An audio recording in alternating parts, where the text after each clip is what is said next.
Here we go with reason number 6 for why you should continue to write songs. And that is that you are a teacher, you are a communicator of truth.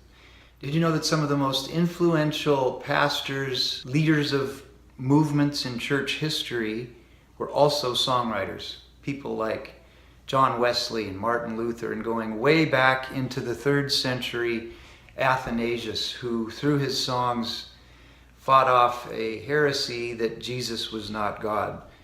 In fact, the most powerful tool in that heresy was a popular song written by a guy named Arius. Jesus was presented as not God himself, but as an emanation from God, rather than of one substance with the Father.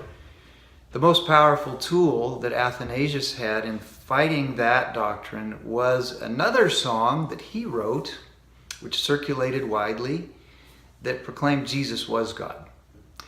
So if you want to communicate truth, if you want to sing to one another psalms, hymns, and spiritual songs, then write new songs to do that. New melodies, new poetry. You may not think of yourself as a theologian when you're writing songs, but you are. What you sing paints a picture of who God is, and it goes into people's minds and hearts. You shape the way they see God and know God.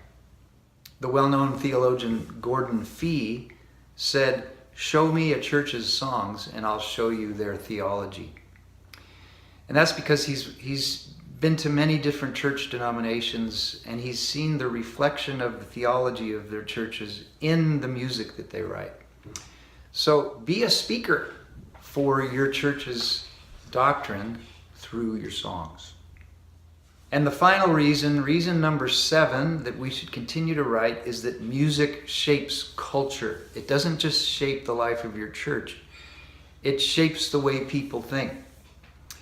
Think of Bono and the incredible impact he's had with his songs and with his humanitarian work in Africa and meeting with heads of state all over the world to influence them to put resources into rebuilding and rescuing the poor African countries. You may have noticed that many winners of awards such as Most Influential Person of the Year in different countries like the US and England and Canada are artists. Artistic people influence the way people think. So what is your sphere of influence? Where are you going to sing your songs, and who is it going to shape? It might not be in church. It might be in a coffee shop. It might be in a local club. It might be in the local playhouse.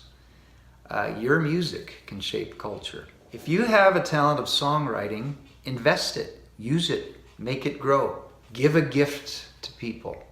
Speak words of life. Bring encouragement. Bring comfort. Serve people with your gifts. See what God does.